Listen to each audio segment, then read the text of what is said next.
नमस्कार दोस्तों, आइए आज हम लोग बात करते हैं यूपीएससी से संबंधित जो पॉलिटी एंड गवर्नेंस है एवं तमाम प्रकार के और एग्जामिनेशन राज्य लोक सेवा आयोग एवं समीक्षा अधिकारी, सहायक समीक्षा अधिकारी जैसे एग्जाम में महत्वपूर्ण पूछा जाता है। आज हम लोग बात करेंगे, जो आज हम लोग का टॉपिक है वह होगा संविधान संशोधन। टॉपिक क्या होगा? संविधान संशोधन। अर्थ, प्रकार, प्रक्रिया एवं सीमाएं। संविधान संशोधन का अर्थ, प्रकार, प्रक्रिया एवं सीमाएं। ठीक है, ये होगा। ठीक है, संविधान संशोधन के संदर्भ में ये होगा कि अर्थ, प्रकार, प्रक्रिया एवं सीमाएं। ठीक है,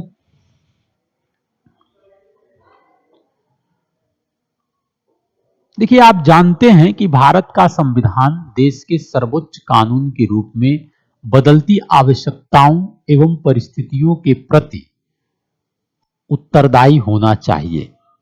ठीक है, आप जानते हैं किसी भी देश का संविधान हो, वैसे भारत का संविधान देश के सर्वोच्च कानून के रूप में बदलती आवश्यकताओं एवं परिस्थितियों के प्रति उत्तरदायी होना चाहिए। संविधान में इसीलिए संशोधन का प्रावधान अनुच्छेद 368 के तहत इसी आवश्यकताओं को पूर्ण करने के लिए किया गया है। ठीक है, ये बात आप समझ रहे हैं। संविधान में जो संशोधन का प्रावधान है इसी आवश्यकता को पूर्ण करने के लिए किया गया है। ठीक है,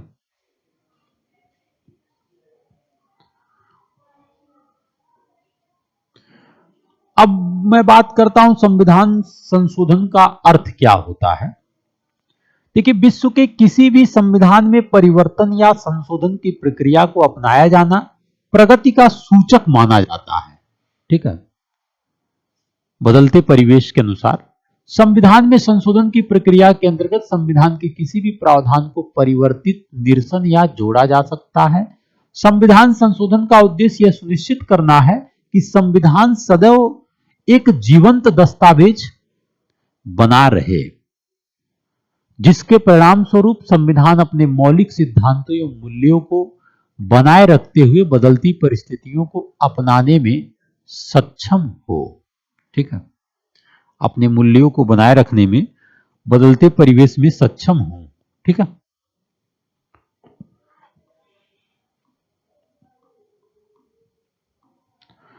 अब मैं बात करता हूं कि भारतीय संविधान के संशोधन के प्रावधान क्या है।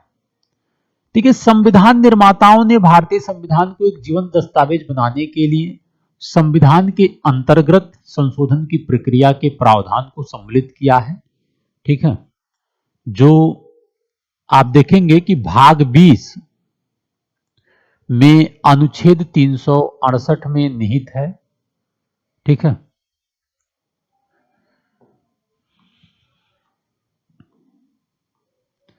देखिए संशोधन प्रक्रिया कैसे है। अनुच्छेद 368 के अनुसार संविधान में जो संशोधन प्रक्रिया है, संशोधन का प्रस्ताव संसद के दोनों सदनों में से किसी भी सदन में प्रारंभ किया जा सकता है। पहली बात, संशोधन का प्रस्ताव संसद के दोनों सदनों में से किसी भी सदन में प्रारंभ किया जा सकता है। ठीक है, विधेयक या तो किसी मंत्री द्वारा या किसी निजी सदस्य द्वारा पेश किया जा सकता है। जो विधेयक होता है संविधान संशोधन के लिए, वह या तो किसी मंत्री द्वारा या किसी निजी सदस्य द्वारा पेश किया जा सकता है। इसके लिए राष्ट्रपति की पूर्व अनुमति की आवश्यकता नहीं होती है। संविधान संशोधन के लिए भी राष्ट्रपति की पूर्व अनुमति की आवश्यकता नहीं होती है। ठीक है, विधेयक को प्रत्येक सदन में एक विशेष बहुमत द्वारा पारित किया जाना चाहिए, अर्थात सदन की कुल सदस्य का बहुमत 50% से अधिक और सदन में उपस्थित एवं मतदान करने वाले सदस्यों के 2/3 बहुमत। ठीक है, संविधान संशोधन की प्रक्रिया में। ठीक है, लगभग विशेष बहुमत 50% से अधिक और 2/3 सदस्यों का एक, जो मतदान करने वाले हैं उनका एक बहुमत होना चाहिए। ठीक है, नेक्स्ट, विधेयक को प्रत्येक सदन में पृथक पृथक से पारित करना जरूरी है। दोनों सदनों के बीच किसी भी असहमति के मामले में विधेयक पर विचार विमर्श एवं पारित करने के लिए दोनों सदनों की संयुक्त बैठक आयोजित करने का कोई प्रावधान नहीं है। यानी जैसे साधारण विधेयक के संदर्भ में ज्वाइंट सेशन बुलाने का प्रावधान है, ऐसा कोई भी प्रावधान इसमें नहीं है। ठीक है। यदि विधेयक संविधान के संघीय प्रावधानों में संशोधन से संबंधित है तो उसे आधे राज्यों की विधानसभाओं द्वारा एक साधारण बहुमत अर्थात उपस्थित एवं मतदान करने वाले सदन सदस्यों के बहुमत से अनुमोदित किया जाना चाहिए। ठीक है।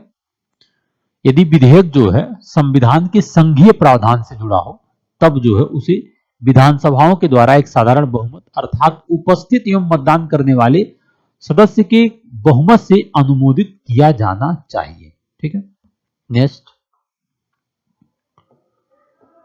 संसद के दोनों सदनों द्वारा विधिवत पारित होने और राज्य विधानसभाओं द्वारा अनुमोदित किए जाने पर विधेयक को राष्ट्रपति के समक्ष उनकी सहमति के लिए प्रस्तुत किया जाता है। ठीक है। राष्ट्रपति को संविधान संशोधन विधेयक पर अपनी सहमति देनी होती है। ठीक है। चूंकि रोकने का कोई वीटो शक्ति तो है नहीं राष्ट्रपति के पास, और ना ही ये विधेयक को संसद को पुनः विचार के लिए लौटा भी नहीं सकते, है ही नहीं सकती। ठीक है। राष्ट्रपति की सहमति के पश्चात विधेयक एक अधिनियम बन जाता है और संविधान को अधिनियम द्वारा किए गए परिवर्तन के अनुसार संशोधित किया जाता है। ठीक है। अब बात करते हैं भारतीय संविधान में संशोधन के प्रकार। ठीक है। अब हम लोग बात करते हैं भारतीय संविधान में संशोधन के प्रकार।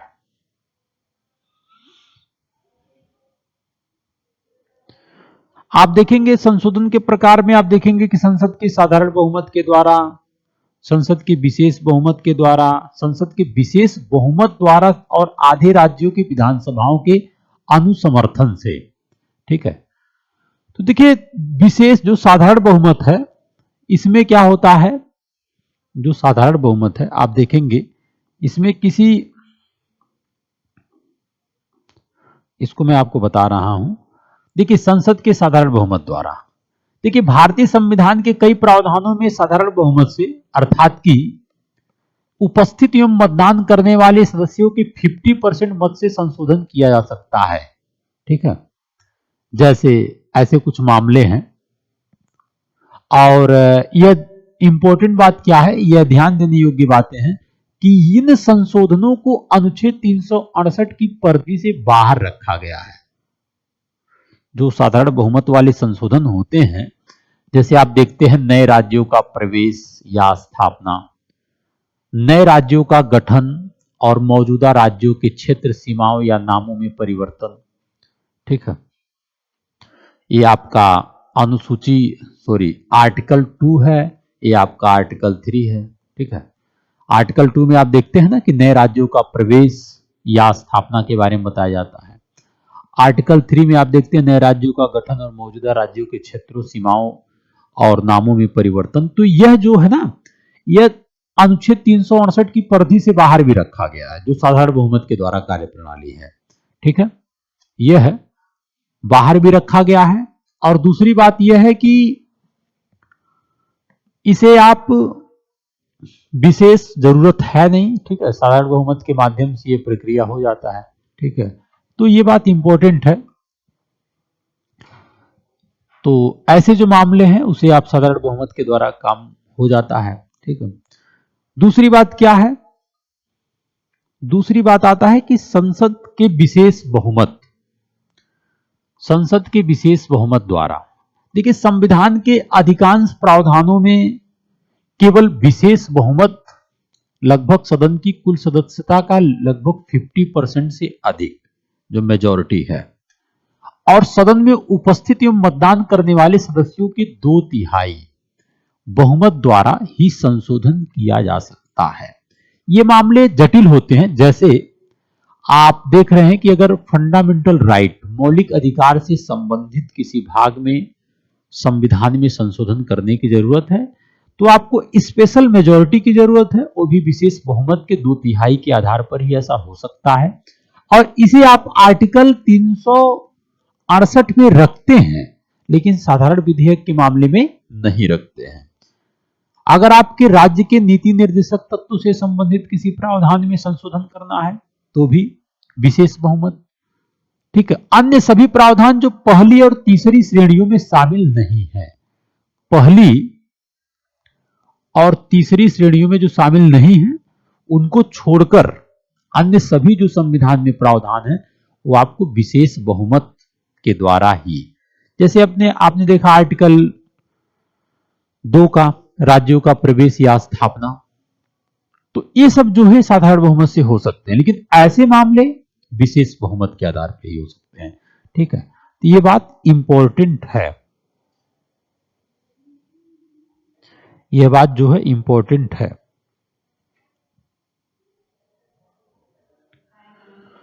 तो इसलिए इसके बाद आप देखेंगे कि संसद के विशेष बहुमत एवं आधे राज्यों की सहमति से, संसद के विशेष बहुमत एवं आधे राज्यों की सहमति से कुछ ऐसे मामले भी हैं, जैसे मान लिया जाए कि आपको संविधान में राष्ट्रपति के चुनाव एवं तरीकों से संबंधित मामले में परिवर्तन करना है, संशोधन करना है, या आपको संघ और राज्यों की जो कार्यकारी शक्ति है उसके विस्तार के संदर्भ में संशोधन करना है। तो ऐसे मामले में देखिए ये आर्टिकल 368 के तहत आता है, और ऐसे मामले आप बिल्कुल विशेष बहुमत के आधार पे ही संशोधन हो सकता है। उसके साथ साथ आपको जो राज्यों की विधानसभाएं हैं, लगभग 50% विधानसभाओं से आपको पास कराना अनिवार्य है ऐसे मामलों के संदर्भ में, ठीक है। तो ये चीज आप देखेंगे कि जो संसद के विशेष बहुमत और आधे राज्यों की सहमति, तो संविधान के वे प्रावधान जो आपको मैंने बताया, ठीक है, इसके लिए बहुमत के साथ साथ आधे राज्य विधानसभाओं की साधारण बहुमत से, हाँ विधानसभाओं की जो बहुमत है वो साधारण बहुमत हो, ठीक है, स्पेशल मेजॉरिटी की जरूरत नहीं होती है। हाँ सहमति आवश्यक है, ये बात इंपॉर्टेंट है, सहमति जो है वो आवश्यक है, ठीक है, ये बात इंपॉर्टेंट है, ठीक है। अच्छा एक बात और है इसमें आपको नोट करने की जरूरत है कि संविधान में ऐसी कोई भी समय सीमा निर्धारित नहीं की गई है कि जिसके भीतर राज्यों को विधेयक पर अपनी सहमति देना चाहिए, ठीक है, लेकिन यह बात इंपॉर्टेंट है कि उन्हें जो है सहमति देना इंपॉर्टेंट है।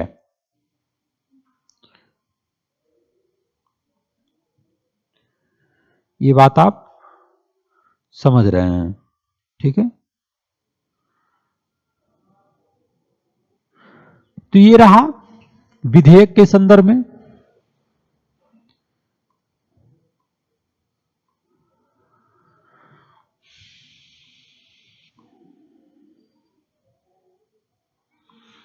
अगर मैं बात करूं भारतीय संविधान में कुछ महत्वपूर्ण संशोधन के बारे में, बहुत इंपॉर्टेंट है, इसे भी एक नजर जान लीजिए, ठीक है।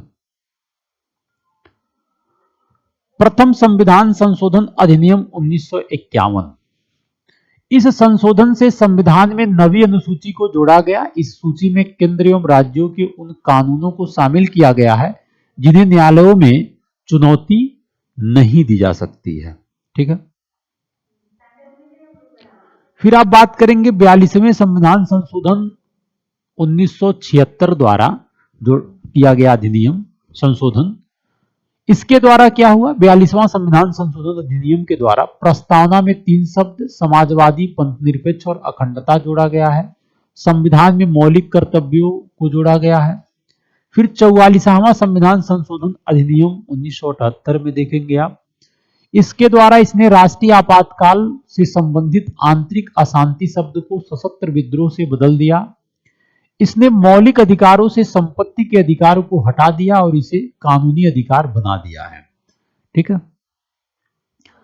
तो इस प्रकार संविधान में कई प्रकार के संशोधन हुए हैं, ठीक है, जिसे जानने की जरूरत है। तो यह रहा संविधान में संशोधन की प्रक्रिया कि कैसे साधारण बहुमत से, विशेष बहुमत से एवं आधे राज्यों के सहमति से। ठीक है, जय हिंद। नमस्कार दोस्तों, आइए आज हम लोग बात करते हैं पॉलिटी एंड गवर्नेंस के संदर्भ में, जो प्रमुख टॉपिक है।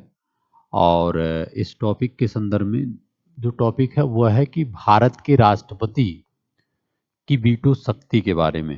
टॉपिक क्या है? भारत के राष्ट्रपति के वीटो शक्ति के बारे में, जो वीटो पावर है उससे संबंधित है।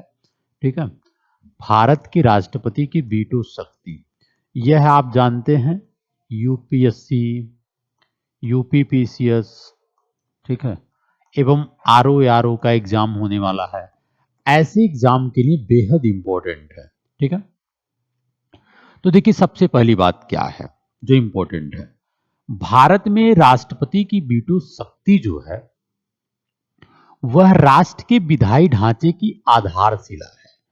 जो राष्ट्र में एक विधायी ढांचा है, कानून बनाने का एक ढांचा है, उसके संदर्भ में एक आधारशिला है।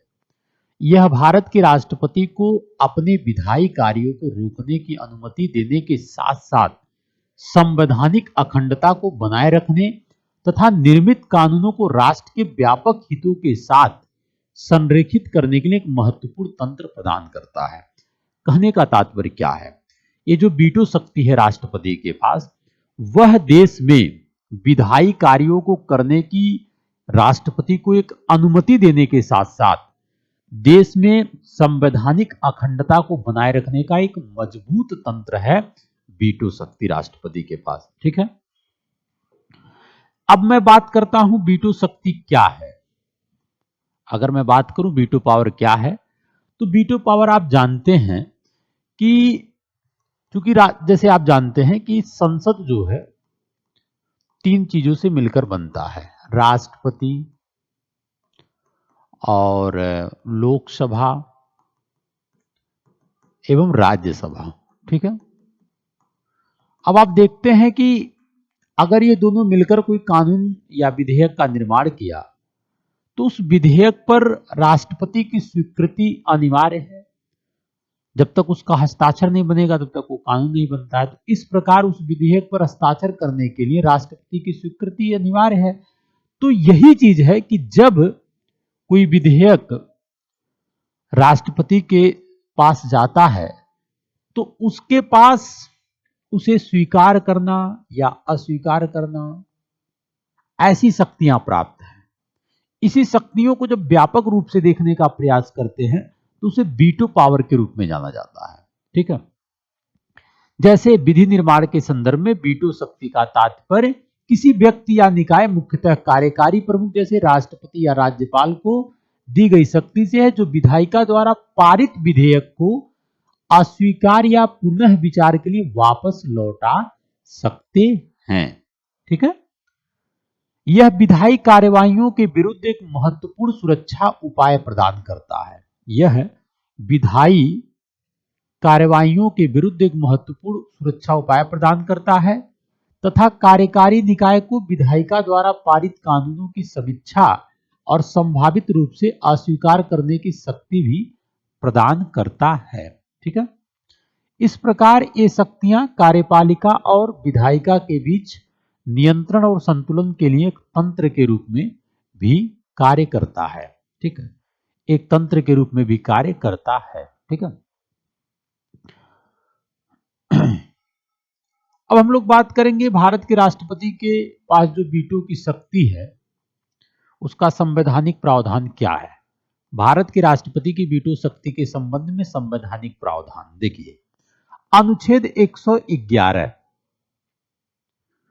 यह संसद द्वारा पारित विधेयक पर राष्ट्रपति की वीटो शक्ति से संबंधित है। आर्टिकल 111 जो है यह संसद के द्वारा पारित विधेयक पर राष्ट्रपति की वीटो शक्ति से संबंधित है। ठीक है, बात करेंगे अनुच्छेद 201, यह अनुच्छेद राज्य विधानसभाओं द्वारा पारित विधेयकों पर राष्ट्रपति की वीटो शक्ति से संबंधित है, जो राज्य जिसे राष्ट्रपति के विचारार्थ के लिए राज्यपाल के द्वारा आरक्षित किया जाता है, आर्टिकल 201। तो यह अनुच्छेद राज्य विधानसभाओं द्वारा पारित विधेयकों पर राष्ट्रपति की वीटो शक्ति से संबंधित है। ठीक है।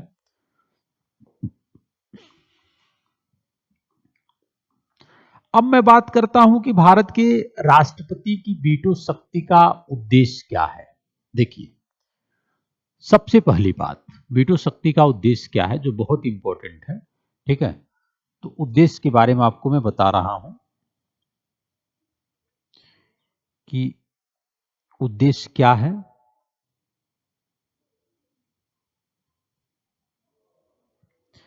देखिए, भारत के राष्ट्रपति की वीटो शक्ति के उद्देश्य निम्नलिखित है। संसद द्वारा जल्दबाजी में पारित विधेयक को अधिनियम बनने से रोकना, पहला उद्देश्य है कि संसद द्वारा पारित, जो जल्दबाजी में पारित विधेयक को अधिनियम बनने से रोकना। ठीक है। एवं ऐसे कानूनों को रोकना जो असंवैधानिक हो सकते हैं, यह उद्देश्य है। यह सुनिश्चित करते हुए कि सभी कानून संवैधानिक ढांचे का पालन करते हैं, विधि के शासन की सुरक्षा के रूप में कार्य करते हैं। कानून बनाने की प्रक्रिया के दौरान होने वाली विधायी त्रुटियों के विरुद्ध जांच प्रदान करना, संसद के भीतर विधेयकों पर अधिक व्यापक विचार विमर्श और संशोधन को प्रोत्साहित करना। ठीक है, यह उद्देश्य है। अब देखिए, भारत के राष्ट्रपति के पास जो वीटो है, भारत के राष्ट्रपति के पास जो वीटो शक्ति है, कार्यपालिका ने इसे को प्राप्त वीटो शक्ति को 4 श्रेणियों में, पहला है आत्यांतिक वीटो, एब्सोल्यूट वीटो। दूसरा है विशेषित वीटो, क्वालिफाइड वीटो। तीसरा है निलंबनकारी वीटो, सस्पेंसिव वीटो। फिर पॉकेट वीटो। ठीक है, सबका देखिए अर्थ है, एक एक चीजों को जानने का प्रयास करते हैं। ठीक है। वस्तुतः देखिए 4 हैं, लेकिन इसमें जो है विशेषित वीटो का प्रयोग खास करके भारत के राष्ट्रपति के द्वारा नहीं प्रयोग होता है। ये जो विशेषित वीटो है, यह वीटो खास करके अमेरिका के राष्ट्रपति के द्वारा प्रयोग होता है। ठीक है। तो भारत के राष्ट्रपति के पास 3 प्रकार की वीटो का प्रयोग होता है। यह है कि आप ये जान लीजिए, आत्यांतिक, निलंबनकारी और पॉकेट वीटो। आत्यांतिक है और निलंबनकारी वीटो और पॉकेट वीटो है। ठीक है। अब एक एक चीजों को आप समझेंगे। आत्यांतिक वीटो के बारे में समझेंगे क्या है। देखिए, एब्सोल्यूट वीटो, आत्यांतिक वीटो का संबंध राष्ट्रपति की उस शक्ति से है जिसके अंतर्गत वह संसद द्वारा पारित विधेयक को अपने पास सुरक्षित रखते हैं। ठीक है। इस मामले में विधेयक स्वतः ही समाप्त हो जाता है और अधिनियम नहीं बन पाता है। आत्यांतिक वीटो का मतलब यह है, उस वीटो से है कि जिसके माध्यम से जैसे भी संसद से कोई विधेयक कानून बनकर आया, राष्ट्रपति के पास पहुंचा, तो राष्ट्रपति ऐसे विधेयक को अपने पास सुरक्षित रख लेते हैं, उसे हम आत्यांतिक वीटो कहते हैं। ठीक है। ये ऐसा तब होता है कि जैसे निजी सदस्यों के विधेयक के मामले में, अर्थात कि संसद के किसी भी सदस्य जो मंत्री नहीं है उसके द्वारा प्रस्तुत किया गया हो। ठीक है। तो या सरकारी विधेयक के मामले में देखेंगे, जब विधेयक पारित करने वाले मंत्रिमंडल ने त्यागपत्र दे दिया हो और नया मंत्रिमंडल राष्ट्रपति को विधेयक को स्वीकृति न देने की सलाह देता हो, तो ऐसा भी है। ऐसे 2 मामलों में देखा जाता है आत्यांतिक वीटो का प्रयोग करते हुए। आत्यांतिक वीटो में संसद द्वारा जो पारित विधेयक है वो राष्ट्रपति अपने पास सुरक्षित रख लेते हैं और वह विधेयक स्वतः समाप्त भी हो जाता है जब वो सुरक्षित रख लेते हैं। ठीक है। और अधिनियम नहीं बन पाता है। ऐसा होता है जब कोई निजी सदस्य कोई विधेयक लेकर आता है, वो पार्लियामेंट का मेंबर होता है। ठीक है, जो मंत्री नहीं है। सरकारी विधेयकों के मामले में जब विधेयक पारित करने वाले मंत्रिमंडल ने त्यागपत्र दे दिया हो और नया मंत्रिमंडल राष्ट्रपति को विधेयक स्वीकृति न देने की सलाह करता हो, तब राष्ट्रपति आत्यांतिक वीटो का प्रयोग करके उस विधेयक को अपने पास सुरक्षित रख लेता है और समाप्त हो जाता है। ठीक है, ये बात आप समझ गए। फिर आता है निलंबनकारी वीटो, सस्पेंसिव वीटो। निलंबनकारी वीटो, निलंबनकारी वीटो के अंतर्गत जब राष्ट्रपति किसी विधेयक को पुनः विचार के लिए संसद को वापस लौटा देते हैं, तो निलंबनकारी में यदि मान लीजिए कि राष्ट्रपति के पास विधेयक पहुंचा, राष्ट्रपति ने उसे जो है निलंबनकारी वीटो का प्रयोग करके उसे राष्ट्रपति विधेयक को संसद के समक्ष पुनः लौटा दिया, लेकिन यदि संसद द्वारा विधेयक को फिर से संशोधन के साथ या बिना संशोधन के पारित कर दिया जाता है और फिर से राष्ट्रपति के सामने प्रस्तुत किया जाता है, तो राष्ट्रपति के लिए उस विधेयक को स्वीकृति देना अनिवार्य होता है। यह है निलंबनकारी वीटो। अगर पुनः उसे पास कर दिया संसद, तो राष्ट्रपति को पुनः निलंबनकारी वीटो का प्रयोग नहीं करना, स्वीकृति देना अनिवार्य होता है। ठीक है, दूसरे शब्दों में कहा जाए तो राष्ट्रपति के वीटो को सामान्य बहुमत से विधेयक के दोबारा पारित करने से रद्द कर दिया जाता है, न कि संयुक्त राज्य अमेरिका की तरह आवश्यक विशेष बहुमत से। ऐसा कुछ नहीं है। ठीक है,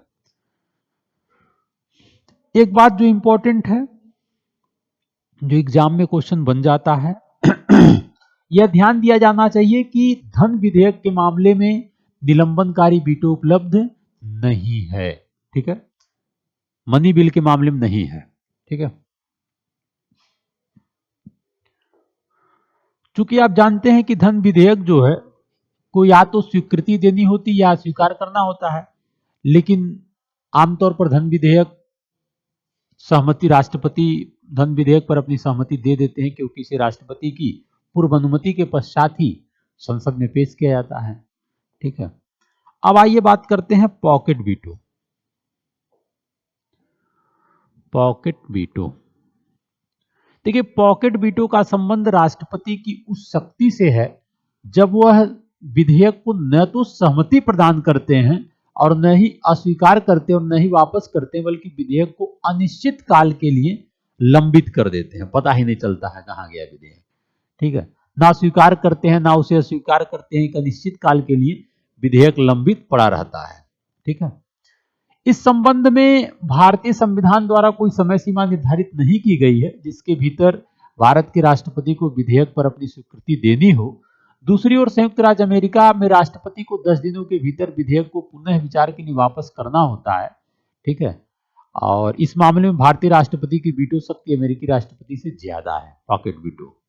ठीक है, तो पॉकेट वीटो में भारतीय राष्ट्रपति अमेरिकी राष्ट्रपति से ज्यादा शक्तिशाली हैं, क्योंकि न स्वीकार कर रहे हैं न अस्वीकार कर रहे हैं और अनिश्चित काल के लिए पड़ा हुआ है। ठीक है, ये रहा पॉकेट वीटो के बारे में।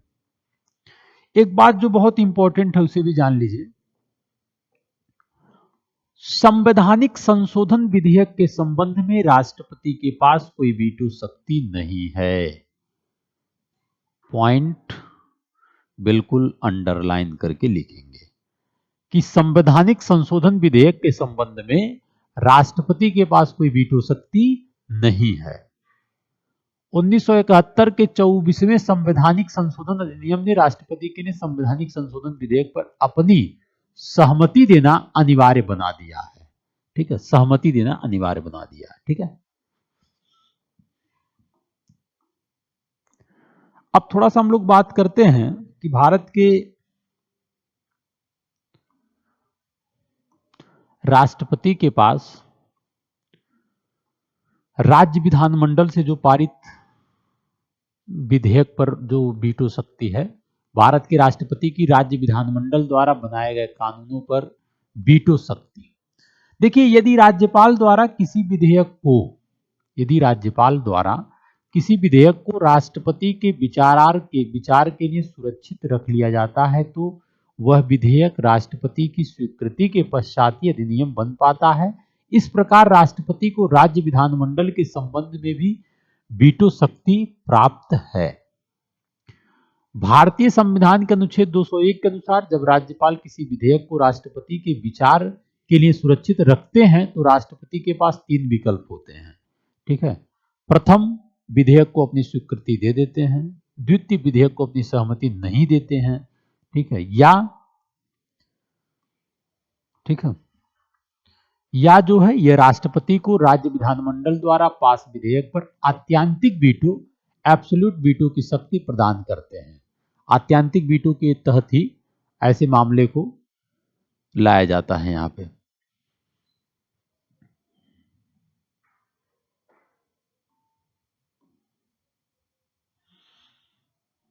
ठीक है।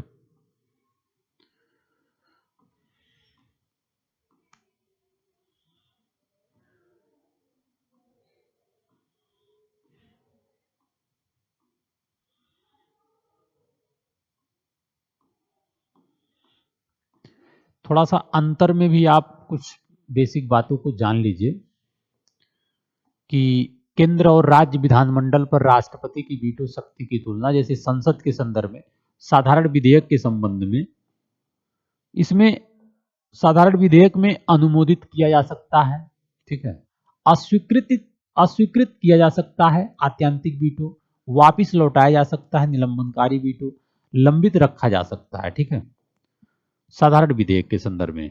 राज्य विधानमंडल में साधारण विधेयक के संदर्भ में इसमें भी अनुमोदित किया जा सकता है, अस्वीकृत किया जा सकता है, वापिस लौटाया जा सकता है और लंबित रखा जा सकता है। अब वही बात करेंगे धन विधेयक के संदर्भ में। धन विधेयक के संदर्भ में देखेंगे तो यहां भी वही प्रोसेस है, अनुमोदित किया जा सकता है, अस्वीकार किया जा सकता है, वापिस नहीं किया जा सकता धन विधेयक, ठीक है, और लंबित नहीं रखा जा सकता। ठीक है, राज्य विधानमंडल ये भी अनुमोदित किया जा सकता है, अस्वीकार किया जा सकता है, यहां भी वापिस नहीं किया जा सकता है धन विधेयक के संदर्भ में, और लंबित नहीं रखा जा सकता है। ठीक है,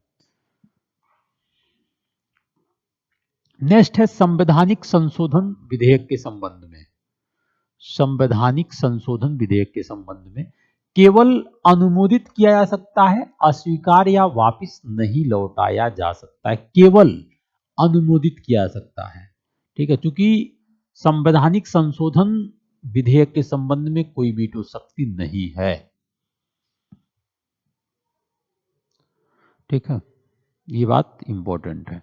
राज्य विधानमंडल में क्या है, लागू नहीं है, क्योंकि संवैधानिक संशोधन विधेयक राज्य विधानमंडल में पेश नहीं किया जा सकता है। यह बात इंपॉर्टेंट है।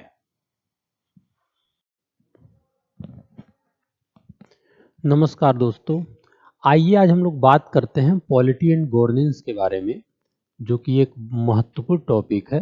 टॉपिक आज हम लोग का है भारत के नियंत्रक एवं महालेखक परीक्षक के बारे में। जैसा कि आप जानते हैं कि यह बेहद इंपॉर्टेंट टॉपिक है, जो कि बहुत सारे प्रतियोगी परीक्षाएं, चाहे यूपीएससी हो, राज्य लोक सेवा आयोग हो, एवं अन्य प्रतियोगी परीक्षाओं में यहां से बेहद प्रश्न पूछे ही जाते हैं। भारत के नियंत्रक एवं महालेखक परीक्षक, जिन्हें कैग कहते हैं, आइए जानने का प्रयास करते हैं। आप जानते हैं कि भारत के नियंत्रक एवं महालेखक परीक्षक जो है, यह देश के लेखा परीक्षण, देश का जो एक लेखा है, लेखा परीक्षण व लेखा विभाग का एक प्रमुख होते हैं। क्योंकि आप जानते हैं, देखिए, देश में अगर आर्थिक रूप से बात किया जाए तो देश में एक बजट प्रक्रिया है। अब बजट प्रक्रिया में आप जानते हैं कि आय और व्यय का विवरण होता है। जो बजटीय प्रक्रिया होता है उसमें आय व्यय का विवरण होता है। अब इस जो व्यय का विवरण है, गवर्नमेंट ऑफ इंडिया, भारत सरकार, तमाम सारे फील्ड में अपनी व्यय का विवरण है उनका, कि इस क्षेत्र में हमने इतना खर्च किया। तो ऐसे जो खर्चों का एक विस्तृत डेटा तैयार होता है और उस डेटा को जो ऑडिट करने का काम होता है, ऐसे मामलों को जो देखने का प्रयास करते हैं वो भारत के नियंत्रक एवं महालेखक परीक्षक होते हैं। इस प्रकार आप जानते हैं कि भारत के नियंत्रक एवं महालेखक परीक्षक एक संवैधानिक प्रावधान है, संवैधानिक निकाय है। उसके साथ साथ इन्हें लोक वित्त का संरक्षक भी कहा जाता है। जो पब्लिक फाइनेंस है, जो हमने आय व्यय के बारे में आपको बताया, क्योंकि पब्लिक फाइनेंस क्या, यही आय व्यय का जो विवरण है, तो इन्हें लोक वित्त का संरक्षक भी कहा जाता है। और यह सार्वजनिक यानी कि पब्लिक फाइनेंस के संदर्भ में इनका जो नियंत्रण होता है वह केंद्र एवं राज्य दोनों स्तर पर होता है। यह राज्य स्तर पर राज्य विधानमंडल को रिपोर्ट करते हैं, राज्य स्तर पर राज्य विधानमंडल को रिपोर्ट करते हैं, और केंद्र स्तर पर संसद को रिपोर्ट करते हैं।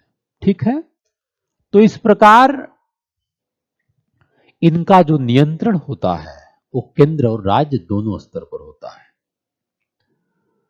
अब हम लोग बात करें कि इनके संवैधानिक प्रावधान के बारे में, तो आप देखेंगे कि भारत के नियंत्रक एवं महालेखक परीक्षक जो कैग से संबंधित संवैधानिक प्रावधान है, तो भारतीय संविधान के अनुच्छेद 148 से लेकर 151 तक भारत के नियंत्रक और महालेखक परीक्षक के बारे में प्रावधान किया गया है। ठीक है, ये संवैधानिक प्रावधान है। आप ये देख रहे हैं, ये दिल्ली में इनका हेड ऑफिस है, भारत के नियंत्रक एवं महालेखक परीक्षक का, जिन्हें comptroller and auditor general of India के नाम से भी जाना जाता है, जिन्हें शॉर्ट फॉर्म में कैग बोलते हैं। दूसरी बात, इसमें जो महत्वपूर्ण आर्टिकल हैं कैग के बारे में, जो प्रतियोगी परीक्षाओं में बिल्कुल पूछा ही पूछा जाता है, जैसे आप देखेंगे आर्टिकल 148, अनुच्छेद 148, यह भारत के नियंत्रक और महालेखक परीक्षक के बारे में बिल्कुल पहला प्रावधान है। यह बताने की कोशिश की जाती है। अनुच्छेद 149, अगर मैं बात करूं आर्टिकल 149 के बारे में, तो यह नियंत्रक एवं महालेखक परीक्षक के कर्तव्य एवं शक्तियों के बारे में बताने की कोशिश किया जाता है। एवं अनुच्छेद 150, अनुच्छेद 150 में आप देखेंगे कि संघ और राज्यों के लेखों का प्रारूप, हमने क्यों कहा कि जो कैग का कार्य है वह हमने आपको कहा है कि यह केंद्र एवं राज्य दोनों स्तर पर रिपोर्ट की जांच करते हैं, सदन के समक्ष अपनी रिपोर्ट रखते हैं। इस बात को आप समझ रहे हैं? तो यह अनुच्छेद 150 था जो संघ और राज्यों के लेखों का प्रारूप के बारे में बताता है।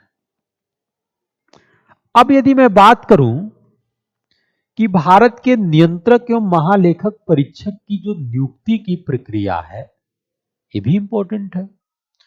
तो भारत के राष्ट्रपति, चूंकि देखिए संवैधानिक पदाधिकारी और संवैधानिक पदाधिकारी, संवैधानिक निकाय के पदाधिकारी की नियुक्ति भारत के राष्ट्रपति के द्वारा होता है, चाहे वो संघ लोक सेवा आयोग हो, चाहे वो नियंत्रक एवं महालेखक परीक्षक की बात हो। तो राष्ट्रपति अपने हस्ताक्षर और मुहर वाले अधिपत्र द्वारा इनकी नियुक्ति करते हैं, और इनका जो एक शपथ का प्रावधान होता है, पद ग्रहण करने की जो एक शपथ एवं प्रतिज्ञान, चूंकि आपको पता है कि जो संविधान का अनुसूची 3 है, उस संवैधानिक पदाधिकारियों के शपथ के बारे में प्रावधान किया गया है, ऐसा प्रारूप रखा गया है। तो यह जब शपथ लेते हैं तो इस बात की पुष्टि करते हैं कि भारत के संविधान के प्रति सच्ची आस्था और निष्ठा रखेंगे एवं भारत की संप्रभुता और अखंडता को बनाए रखेंगे एवं अपने कर्तव्यों का निष्पक्षता, निष्ठा एवं अपने ज्ञान, क्षमता और निर्णय के अनुसार यथासंभव निर्भीक होकर बिना किसी पक्षपात, स्नेह या द्वेष के पालन करेंगे और संविधान और कानूनों का पालन करेंगे। यह व्यवस्था जो शपथ की व्यवस्था है इनकी, ये अनुसूची 3 से ही संबंधित है। ठीक है। इसके बाद अगर मैं बात करूं इनके कार्यकाल के बारे में, क्योंकि आप जान रहे हैं कि संवैधानिक पदाधिकारियों का कार्यकाल भी एक निश्चित ही होता है।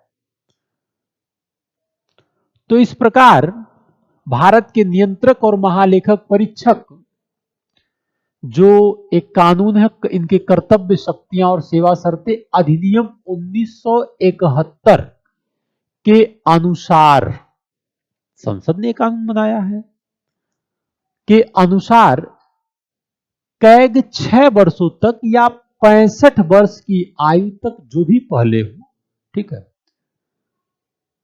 पद पर बने रहते हैं। इनका त्याग पत्र, भारत के नियंत्रक एवं महालेखक परीक्षक भारत के राष्ट्रपति को त्याग पत्र संबोधित करके किसी भी समय अपने कार्यालय से इस्तीफा दे सकते हैं। दूसरी बात, ये तो त्यागपत्र की बात है, लेकिन राष्ट्रपति के द्वारा इन्हें हटाने की भी प्रावधान है। लेकिन आप देखते हैं कि जिस तरह, क्योंकि देखिए बहुत ही जिम्मेदारी और संवैधानिक पदों पर बैठे हुए शक्ति का प्रावधान है यह, इनके संदर्भ में इन्हें पदच्युत करने का, जो पद से हटाने का जो प्रावधान है वह यह है कि जिस प्रकार उच्चतम न्यायालय के न्यायाधीश को, सर्वोच्च न्यायपालिका के न्यायाधीश को राष्ट्रपति के द्वारा हटाया जाता है, कदाचार एवं असमर्थता के आधार पर साबित होने पर और सदन के विशेष बहुमत के द्वारा, ठीक उसी आधार पे इन्हें भी राष्ट्रपति के द्वारा हटाया जा सकता है। ठीक है।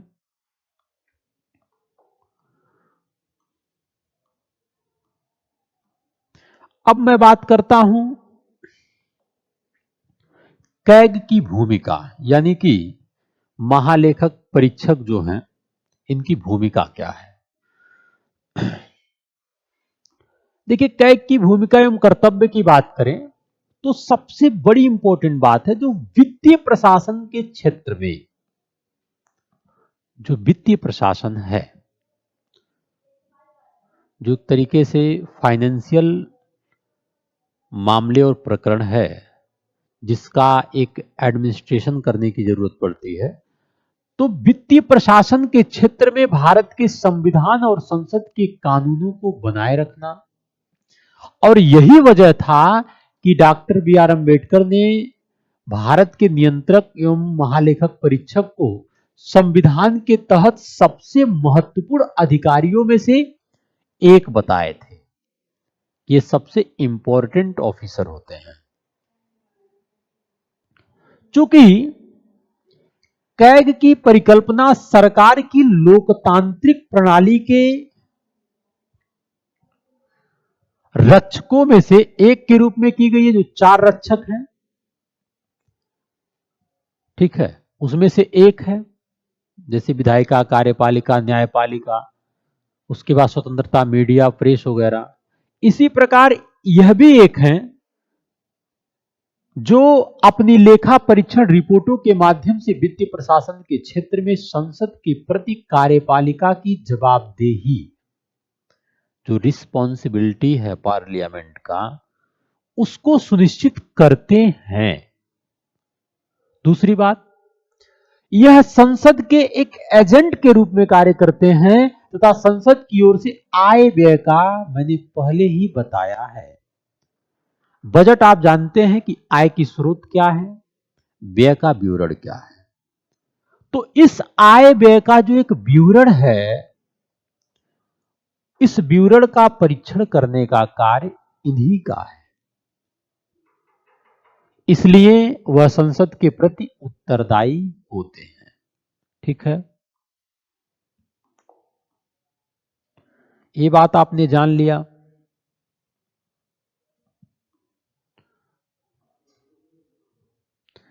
जैसे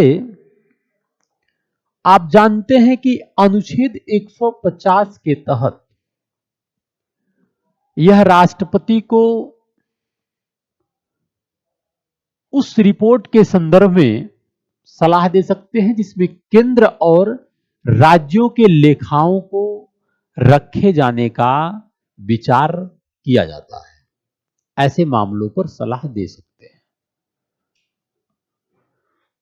इसके साथ अनुच्छेद 151 के तहत आप जानते हैं कि यह केंद्र की लेखाओं से संबंधित लेखा परीक्षण रिपोर्ट को राष्ट्रपति को सौंपते हैं और राष्ट्रपति को सौंपते हैं, जो बदले में उन्हें संसद के दोनों सदनों के समक्ष रखवाते हैं राष्ट्रपति के द्वारा। उसी प्रकार अनुच्छेद 151 के ही तहत आप जानते हैं कि यह राज्य के लेखाओं से संबंधित लेखा परीक्षण राज्यपाल को सौंपते हैं, जो राज्यपाल के द्वारा विधान मंडल के समक्ष रखवाया जाता है।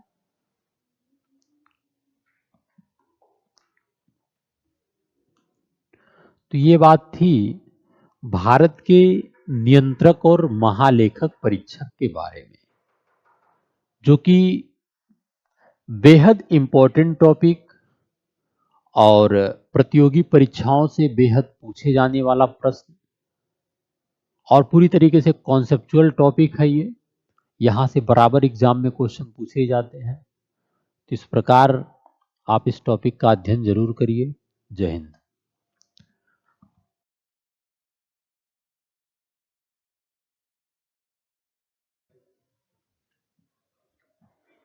नमस्कार दोस्तों, आइए आज हम लोग बात करते हैं प्रमुख रूप से पॉलिटी एंड गवर्नेंस के संदर्भ में, जो कि यूपीएससी, स्टेट पीसीएस यानी कि राज्य लोक सेवा आयोग के एग्जाम में एवं अन्य प्रतियोगी परीक्षाओं में बेहद महत्वपूर्ण है। उसके संदर्भ में हम लोग चर्चा करते हैं।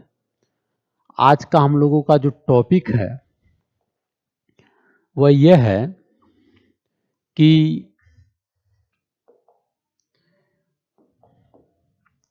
राष्ट्रपति और राज्यपाल की अध्यादेश जारी करने की शक्ति। ठीक है, यह टॉपिक है। टॉपिक जो हम लोग का है वो यही है कि राष्ट्रपति और राज्यपाल की अध्यादेश जारी करने की शक्ति क्या है और कैसे है। ठीक है, सबसे पहली बात, अध्यादेश क्या है इसको समझिए। देखिए,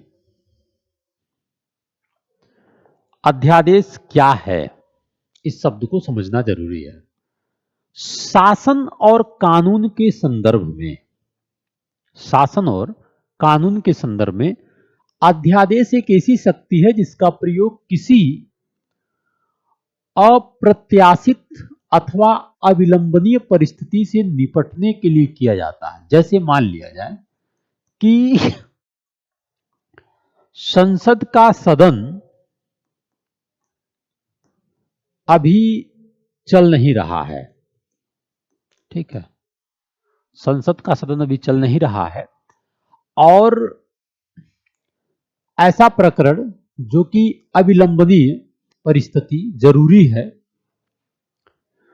उसके संदर्भ में यह एक कानून के तरह, जैसे संसद के द्वारा कानून बनाया जाता है, उसी प्रकार राष्ट्रपति को एक शक्ति दिया गया है और राज्यपाल को भी राज्य विधानमंडल में एक शक्ति दिया गया है कि जो अध्यादेश के रूप में जारी कर सकते हैं।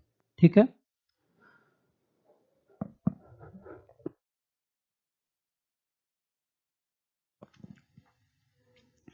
जारी कर सकते हैं।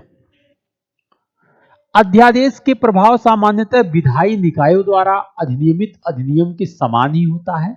जो पार्लियामेंट के द्वारा, विधानमंडल के द्वारा जो कानून बनता है उसी के समान होता है। अधिनियम और अध्यादेश के बीच केवल इतना ही अंतर है कि अधिनियम अस्थायी होता है जबकि अध्यादेश अस्थायी प्रकृति का होता है। क्योंकि अस्थायी इसलिए कि जब अध्यादेश बनता है उसके बाद इसे सदन के द्वारा कानून बनाना जरूरी होता है, ठीक है, इसलिए अस्थायी प्रकृति का होता है। अब हम लोग बात करेंगे कि भारतीय संविधान में अध्यादेश से संबंधित संवैधानिक प्रावधान क्या है। इस टॉपिक पे हम लोग चर्चा करेंगे। देखिए, भारत का संविधान, भारत का जो संविधान है, भारत के राष्ट्रपति और राज्यों की राज्यपालों द्वारा अध्यादेश को जारी करने की शक्ति प्रदान करता है। जैसे अनुच्छेद 123, राष्ट्रपति के पास यह शक्ति है कि जब संसद के दोनों सदन अथवा एक सदन सत्र में ना हो तब राष्ट्रपति द्वारा अध्यादेश जारी किया जाता है। अनुच्छेद 213, भारतीय संविधान राज्यपाल को जब राज्य विधानमंडल या विधानसभा सत्र में ना हो अध्यादेश जारी करने की शक्ति प्रदान करता है। ये संविधान का अनुच्छेद है, ठीक है। आगे बढ़ते हैं।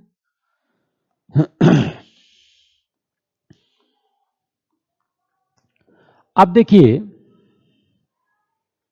मैं बात कर रहा हूं राष्ट्रपति की अध्यादेश जारी करने की शक्ति। देखिए, संविधान का आर्टिकल 123 हमने बता दिया, 1 2 3। राष्ट्रपति को, जो हमने आपको बात बताया, सदन ना चलते हो, यह जो शक्ति है, यानी कि दोनों सदनों के सत्र में रहते हुए राष्ट्रपति द्वारा जारी किया गया अध्यादेश शून्य और निरर्थक, इसका कोई मतलब नहीं है, ठीक है, इसका कोई मतलब नहीं है। अतः राष्ट्रपति के अध्यादेश जारी करने की शक्ति विधायिका के समानांतर शक्ति नहीं है। यानी कि जैसे कि वह जो होता है अस्थाई होता है, ये अस्थाई होता है, ठीक है।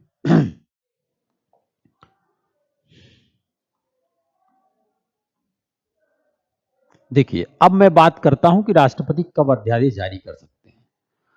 राष्ट्रपति अध्यादेश तभी जारी कर सकते हैं जब वह इस बात से संतुष्ट हो जाए कि ऐसी परिस्थितियां मौजूद हैं जिनके कारण उन्हें तत्काल कार्रवाई करना आवश्यक हो गया है। अगर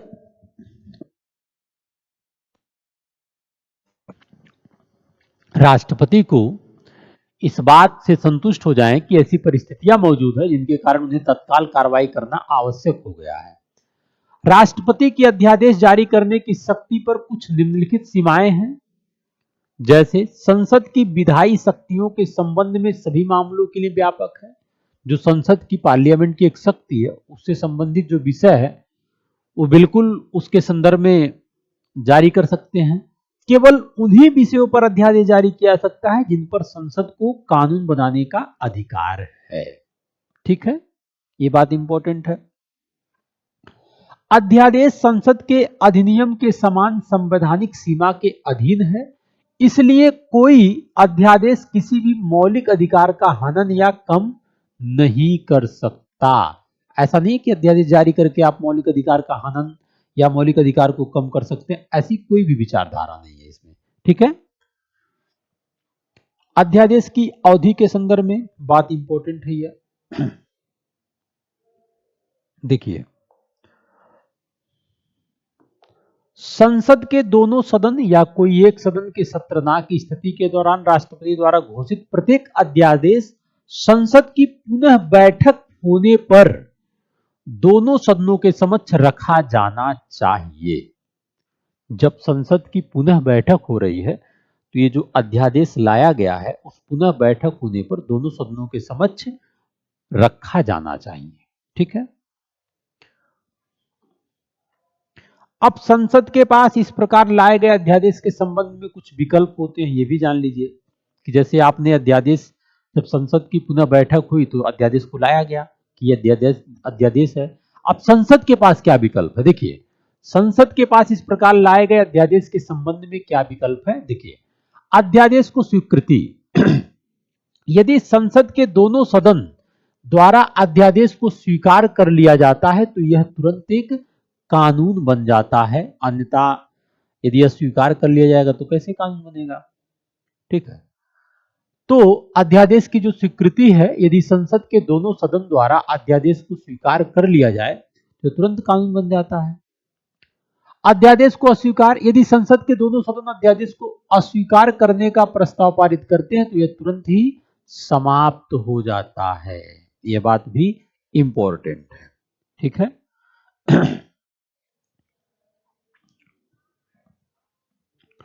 यदि संसद के द्वारा अध्यादेश के संबंध में कोई कार्यवाही नहीं की जाती है तो यह संसद के जो पुनः बैठक होता है उसके 6 सप्ताह की समाप्ति पर यह अध्यादेश स्वतः समाप्त हो जाता है। कब?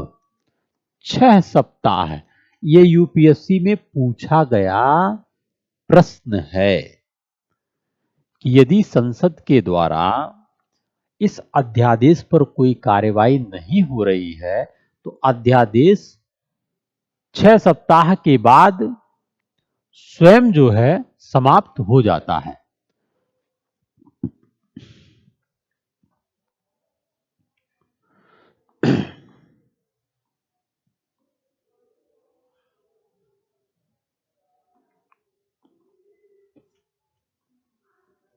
ठीक है, ये बात इंपॉर्टेंट है। अब हम लोग बात करेंगे आर्टिकल 213 जो है राज्यपाल के संदर्भ में, राज्यपाल की अध्यादेश जारी करने की शक्ति के बारे में। आप जानते हैं कि अनुच्छेद 213 राज्यपाल को ऐसी स्थितियों में, स्थिति सेम है, अध्यादेश जारी करने की शक्ति प्रदान करता है जब राज्य विधानसभा या द्विसदनीय विधान परिषद, जो विधानमंडल का ही अंग है, वाले राज्यों में सत्र में ना हो, न चल रहा हो। राज्यपाल की अध्यादेश जारी करने की शक्ति राष्ट्रपति की शक्ति के लगभग समान है। ठीक है, इसको आप समझ सकते हैं। जैसे राष्ट्रपति भी केवल तभी अध्यादेश जारी कर सकता है जब संसद के दोनों सदन का सत्र में ना हो। ये चीजें इनके साथ भी है, सेम है। राष्ट्रपति द्वारा किसी अध्यादेश को तभी जारी किया सकता है जब वो संतुष्ट हो कि ऐसी परिस्थितियां मौजूद है। राज्यपाल भी कोई अध्यादेश तभी जारी कर सकता है जब वह संतुष्ट हो जाए कि ऐसी परिस्थितियां मौजूद है जिसके कारण उनके लिए तत्काल कार्रवाई करना आवश्यक है। ठीक है, ये बात है। देखिए, राष्ट्रपति द्वारा अध्यादेश आप संसद की विधायी शक्ति के समान है। राज्यपाल द्वारा राज्य विधानमंडल की विधायी शक्ति के समान है। मैं तुलनात्मक अध्ययन करके बता रहा हूं आपको। ठीक है,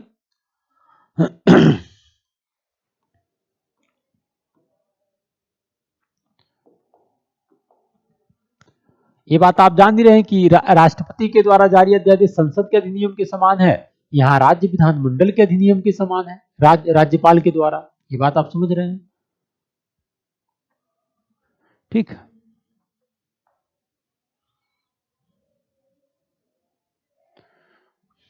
ये है कुछ अंतर। जैसे आप देखिए अगला, राष्ट्रपति के द्वारा किसी भी समय अध्यादेश वापस लिया जा सकता है। राष्ट्रपति के द्वारा किसी भी समय अध्यादेश वापस लिया जा सकता है, तो राज्यपाल के द्वारा किसी भी समय अध्यादेश वापस लिया जा सकता है, बिल्कुल समान है।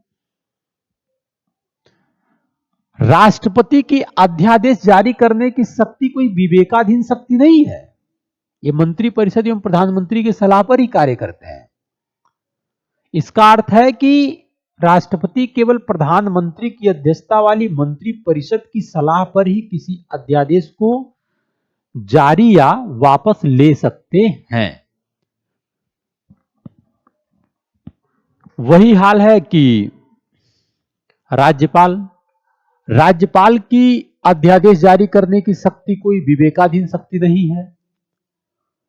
इसका तात्पर्य है कि वह केवल मुख्यमंत्री की अध्यक्षता वाली मंत्रिपरिषद की सलाह पर ही किसी अध्यादेश को जारी कर सकते हैं। सेम प्रावधान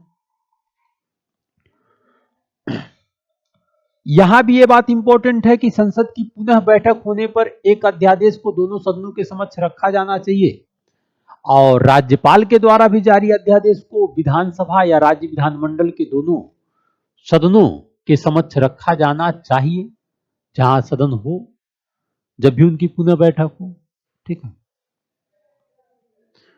नहीं तो आप जान रहे हैं कि 6 सप्ताह के बाद स्वयं समाप्त हो जाता। तो ये है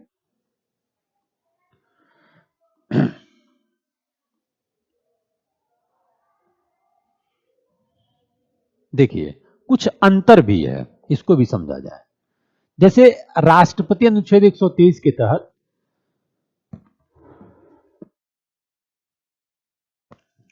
अंतर इस बात का है कि अध्यादेश जारी करने के लिए उन्हें किसी निर्देश की आवश्यकता नहीं है। राष्ट्रपति को राज्यपाल द्वारा 3 मामलों में राष्ट्रपति के निर्देश के बिना अध्यादेश जारी नहीं किया जा सकता। राज्यपाल भी अध्यादेश जारी कर देते हैं बगैर निर्देश के, लेकिन 3 ऐसे मामले हैं। जैसे पहला, ऐसे किसी मामले में जिसमें राज्य विधानमंडल में विधेयक को पेश करने के लिए राष्ट्रपति की पूर्व स्वीकृति की आवश्यकता होती हो। ऐसे मामले जिसमें विधानमंडल में कोई विधेयक पेश करने के लिए राष्ट्रपति की पूर्वानुमति की जरूरत हो, ऐसे मामले में बगैर राष्ट्रपति के निर्देश राज्यपाल अध्यादेश नहीं जारी कर सकते हैं। यदि दूसरा मामला, यदि राज्यपाल द्वारा यह आवश्यक समझा जाता है कि समान प्रावधानों वाले विधेयक राष्ट्रपति के विचारार्थ के लिए सुरक्षित रखा गया है।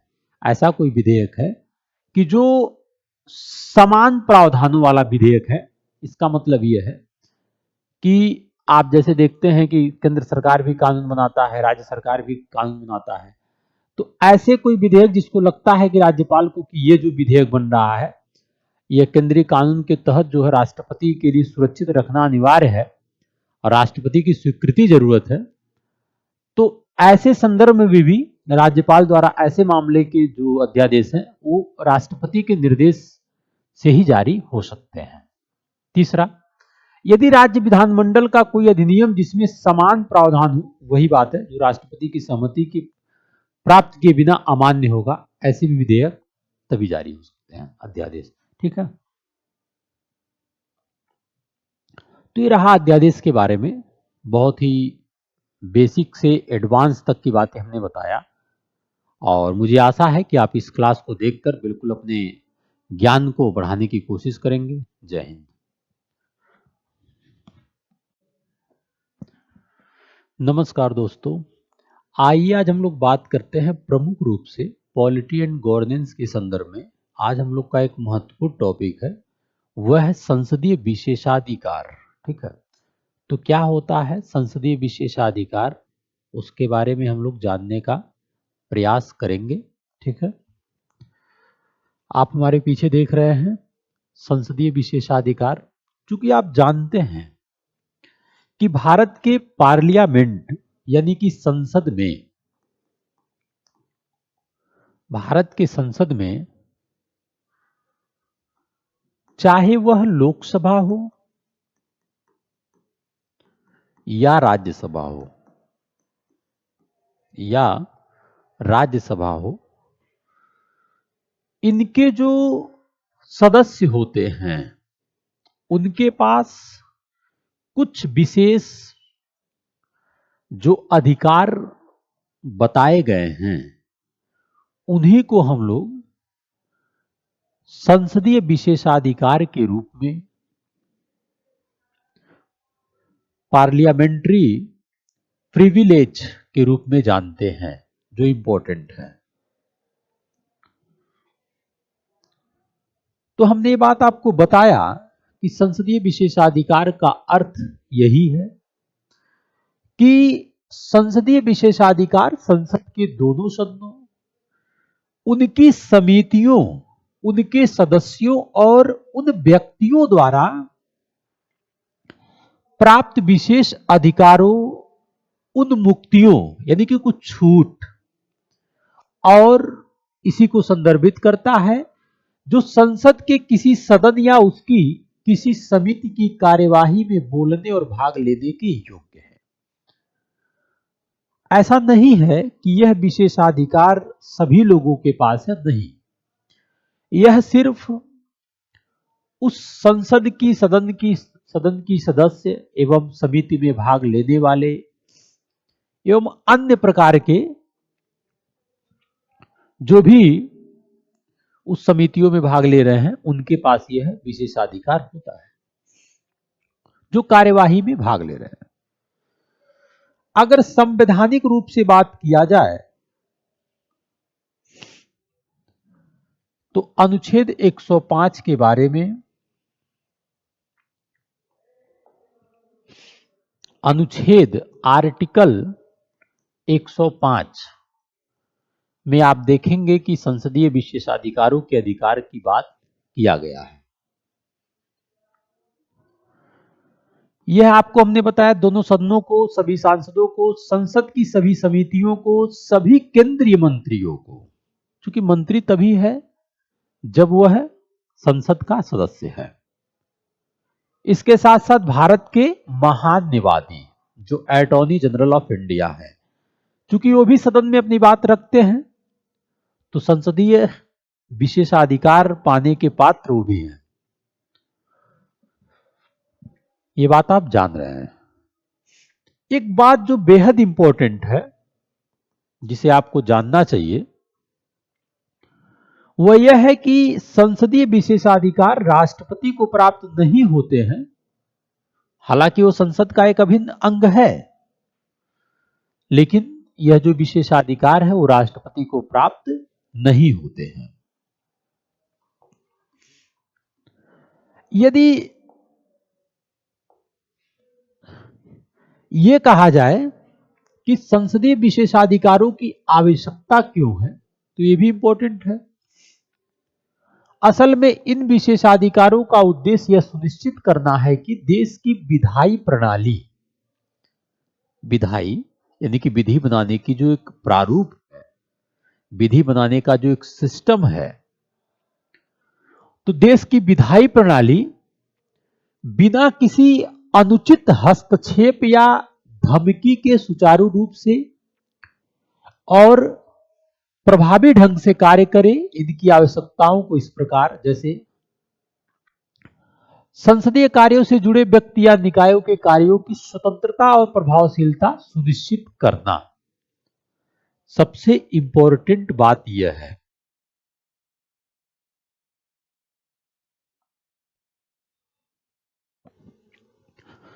तो आपको हमने बताया कि संसदीय कार्यों से जुड़े व्यक्तियों, निकायों के कार्यों की स्वतंत्रता और प्रभावशीलता को सुनिश्चित करना यानी बनाए रखना, संसद के सदनों के अधिकार, गरिमा और सम्मान को बनाए रखना, और संसदीय कार्यों से जुड़े व्यक्तियों के संसदीय दायित्व, यही जो दायित्व है उनको भी बनाए रखना। ठीक है।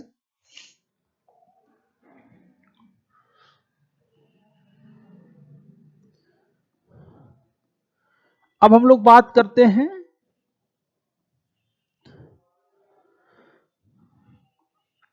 कि संसदीय विशेषाधिकारों का वर्गीकरण। देखिए, भारत में संसदीय विशेषाधिकारों को दो श्रेणियों में बांटा गया है। कौन कौन दो श्रेणी है? पहला है व्यक्तिगत विशेषाधिकार। पहला कौन सा है? व्यक्तिगत। इसे भी समझने का प्रयास करते हैं। देखिए, व्यक्तिगत विशेषाधिकार संसद सदस्यों द्वारा व्यक्तिगत रूप से प्राप्त अधिकारें, उन्मुक्तियां और छूटों को बताता है। जैसे जो इंडिविजुअल पार्लियामेंट्री प्रिविलेज है, व्यक्तिगत विशेषाधिकार है, ठीक है। आप देखेंगे कि मैं आपको थोड़ा सा इस पे चर्चा कर दूं। व्यक्तिगत संसदीय विशेषाधिकार, देखिए, ऐसे जो व्यक्तिगत संसदीय विशेषाधिकार हैं, इन्हें संसद के सत्र के दौरान, जब संसद का सत्र चल रहा हो, तो सत्र शुरू होने से 40 दिन पहले और सत्र समाप्त होने के 40 दिन बाद सबसे पहली बात, व्यक्तिगत विशेषाधिकार में इन्हें गिरफ्तार नहीं किया जा सकता है। ठीक है, इन्हें गिरफ्तार नहीं किया जा सकता है। यह व्यक्तिगत विशेषाधिकार का पहला पॉइंट है। एक बात जो बेहद इंपॉर्टेंट है कि यह विशेषाधिकार केवल सिविल मामलों में ही उपलब्ध है, कि सदन के शुरू होने 40 दिन पहले और 40 दिन बाद सिर्फ सिविल मामलों में ये गिरफ्तारी से छूट है। आपराधिक मामलों या निवारक निरोध मामलों में नहीं है। ये बात इंपॉर्टेंट है। दूसरी, व्यक्तिगत संसदीय विशेषाधिकार, उन्हें संसद में बोलने की स्वतंत्रता है। संसद या उसकी समितियों में किसी सदस्य द्वारा कही गई किसी बात या दिए गए किसी मत के लिए कोई भी सदस्य किसी भी न्यायालय में किसी कार्यवाही के लिए उत्तरदायी नहीं है। ये बात भी इंपॉर्टेंट है। यह बात भी इंपॉर्टेंट है। इसके अलावा एक बात मैंने जो बोला कि यह संसद में बोलने के लिए स्वतंत्र है और संसद या उसकी समितियों में किसी सदस्य द्वारा कही गई किसी बात को आप न्यायालय में कार्यवाही के लिए उत्तरदायी नहीं मानेंगे। एक बात देखिए, नोटिस करने की जरूरत है, यह स्वतंत्रता संविधान के प्रावधानों और संसद की प्रक्रिया को विनियमित करने वाले नियमों और अस्थायी आदेशों के अधीन है। ऐसा नहीं है कि आप संविधान का उल्लंघन करेंगे, आप संसद की प्रक्रिया का उल्लंघन करेंगे, ऐसा कुछ नहीं है। दूसरी बात, उन्हें जूरी सेवा से छूट प्रदान की गई है। वे संसद सत्र में होने पर किसी न्यायालय में लंबित मामलों में गवाही देने और गवाह के रूप में उपस्थित होने से इनकार कर सकते हैं। यह जो है व्यक्तिगत संसदीय विशेषाधिकार है।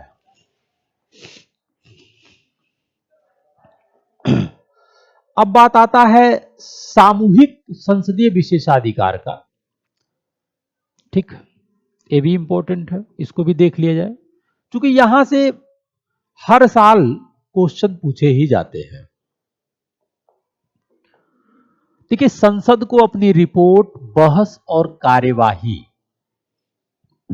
एक सामूहिक विशेषाधिकार की मैं बात कर रहा हूं, संसद को, पार्लियामेंट को अपनी रिपोर्ट, बहस और कार्यवाही प्रकाशित करने का अधिकार है और साथ ही दूसरों को इसे प्रकाशित करने से रोकने का भी अधिकार है। जो पार्लियामेंट है उसे अपनी कार्यवाही, जो सदन में कार्यवाही हुई है, उसे प्रकाशित करने का अधिकार है, लेकिन किसी दूसरे को इस जो प्रकाशित कर रहा है उसे रोकने का भी अधिकार है। ठीक ठीक। हालांकि 1978 के 44वें संशोधन अधिनियम ने सदन की पूर्व अनुमति के बिना संसदीय कार्यवाही की वास्तविक रिपोर्ट प्रकाशित करने की प्रेस की स्वतंत्रता को बहाल कर दिया है। ठीक है, लेकिन यह सदन की किसी गुप्त बैठक के मामले में लागू नहीं होता है कि अगर सदन की कोई गुप्त बैठक चल रहा है, उस मीटिंग में ऐसा नहीं लागू होता है। यह कुछ महत्वपूर्ण मामलों पर चर्चा करने के लिए बाहरी लोगों को अपनी कार्यवाही से बाहर कर सकता है और गुप्त बैठक कर सकते हैं। ठीक, यह सामूहिक विशेषाधिकार है कि अपने महत्वपूर्ण मामलों पर चर्चा के दौरान आप किसी भी व्यक्ति को कार्यवाही से बाहर कर सकते हैं। इस प्रकार यह जो सामूहिक विशेषाधिकार का मामला है कि प्रकाशित करने से रोकने का, यह अपनी प्रक्रिया और अपने व्यवसाय के संचालन को विनियमित करने और ऐसे मामलों पर निर्णय करने के लिए नियम बना सकते हैं। यह सदन के विशेषाधिकारों के उल्लंघन या उसकी अवमानना के लिए सदस्यों के साथ साथ बाहरी लोगों को भी चेतावनी या कारावास द्वारा दंडित कर सकते हैं। खैर, आप देखेंगे कि ये सारे अधिकार सबके पास है, लोकसभा के अध्यक्ष हों, सदस्य हों, ठीक है। आपको मैंने बताया शुरू शुरू में ही। तो यह सदन के विशेषाधिकारों के उल्लंघन या उसके अवमानना के लिए सदस्यों के साथ साथ बाहरी लोगों को भी चेतावनी या कारावास द्वारा दंडित कर सकता है। इसे किसी सदस्य की गिरफ्तारी, विरोध, सजा, कारावास और रिहाई की सूचना तत्काल प्राप्त करने का भी अधिकार है। यह सामूहिक विशेषाधिकार के अंतर्गत आता है, ठीक है।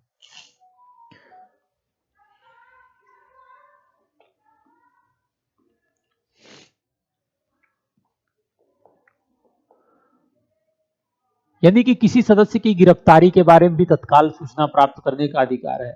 यह जांच प्रारंभ कर सकता है, गवाहों की उपस्थिति का आदेश दे सकते हैं और प्रासंगिक कागजात और रिकॉर्ड मंगवा सकते हैं सामूहिक विशेषाधिकार के तहत, अगर ऐसे मामले हो। न्यायालय किसी सदन या उसकी समितियों की कार्यवाही की जांच करने से प्रतिबंधित है। सामूहिक विशेषाधिकार में यह भी बात आता है कि जो न्याय व्यवस्था है, न्यायालय है, वह किसी सदन या उसकी समितियों की कार्यवाही की जांच करने से प्रतिबंधित है।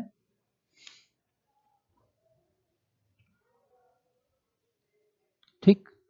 अब एक बात जो बेहद इंपॉर्टेंट है उसके बारे में भी आपको हम बता रहे हैं। विशेषाधिकारों का उल्लंघन और सदन की अवमानना। विशेषाधिकारों का उल्लंघन और सदन की अवमानना। देखिए, हालांकि विशेषाधिकारों का उल्लंघन और सदन की अवमानना वाक्यांशों का सामान्यतः एक दूसरे के स्थान पर उपयोग किया जाता है, लेकिन इनके अर्थ में अंतर भी है, ठीक है। जैसे जो विशेषाधिकार का उल्लंघन है, जब कोई व्यक्ति या अधिकारी व्यक्तिगत रूप से या सामूहिक रूप से सदन के किसी विशेषाधिकार, अधिकार और उन्मुक्ति की अवहेलना करता है या उसका हनन करता है, तो ऐसे अपराध को विशेषाधिकार का उल्लंघन कहा जाता है और यह सदन द्वारा दंडनीय होता है। ये बात आप जानते हैं। जब कोई व्यक्ति या अधिकारी व्यक्तिगत रूप से या सामूहिक रूप से सदन के विशेषाधिकार का, छूट का उल्लंघन करता है, तो आप जानते हैं कि दंडनीय है। अब सदन की अवमानना क्या है? देखिए, संसद सदन उसके सदस्य या उसके अधिकारी के कार्यों के निष्पादन में बाधा उत्पन्न करने या रोकने वाला कोई भी कार्य संसद सदन की जो पूरी कार्य प्रणाली है, उस पूरी प्रणाली में या उसके किसी सदस्य, संसद के समिति हो, ठीक है, या उसके सदस्य हो, पूरी कार्य प्रणाली में या उसके अधिकारी के, वहां के जो अधिकारी हैं, अभी तो विशेषाधिकार का उल्लंघन स्वयं व्यक्ति कर रहा था या अधिकारी कर रहे थे या सामूहिक रूप से कोई सदस्य कर रहा था, लेकिन इसमें क्या है कि इसके सदन का ही मामला है, किसी अधिकारी का, किसी सदस्य के कार्यों के निष्पादन में, जिस कार्य के लिए जिम्मेदार है, में बाधा उत्पन्न करने या रोकने वाला कोई भी कार्य, ऐसा कोई कार्य है जिसकी प्रवृत्ति प्रत्यक्ष या अप्रत्यक्ष रूप से सदन की गरिमा, अधिकार और सम्मान के विरुद्ध परिणाम उत्पन्न करने की हो, तो उसे सदन की अवमानना माना जाता है, ठीक है। उसे सदन की अवमानना माना जाता है, ठीक है।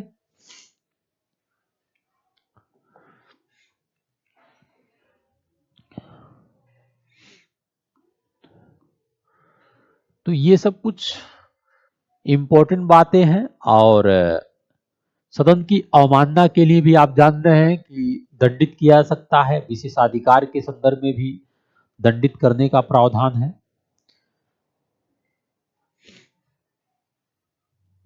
तो ये इंपॉर्टेंट बातें हैं